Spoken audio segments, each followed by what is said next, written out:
আমি ডাক্তার অনন্যা মান্নান। আজকে আমি আপনাদের সাথে আলোচনা করব বর্তমানে বাজারে সুপার ফুড হিসেবে পরিচিত চিয়া সিড নিয়ে। চিয়া সিড এখন অনেকেই খেয়ে থাকেন, কিন্তু চিয়া সিড কি সকলেই খেতে পারবেন? জি না, সকলের জন্যই কিন্তু চিয়া সিড উপকারী নয়। যারা কিডনি রোগী আছেন তারা কিন্তু চিয়া সিড খেতে পারবেন না। এছাড়াও যাদের লো ব্লাড প্রেশার বা মাথা ঘোরানোর সমস্যা বেশি হয় তারা কিন্তু চিয়া সিড খেতে পারবেন না।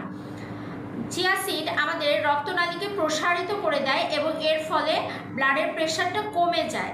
অতএব যাদের লো ব্লাড প্রেশার তারা যদি আরও চিয়া সিড খান তাদের কিন্তু মাথা ঘোরানো, ব্লাড প্রেশার কমে যাওয়া আরও বৃদ্ধি পাবে।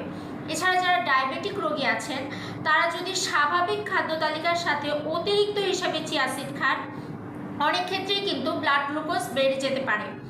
এক্ষেত্রে চিয়া সিড খেতে চাইলে আপনি আপনার ডাক্তারের সাথে আলোচনা করে খাদ্য তালিকার পরিবর্তনের মাধ্যমে চিয়া সিড গ্রহণ করতে পারেন।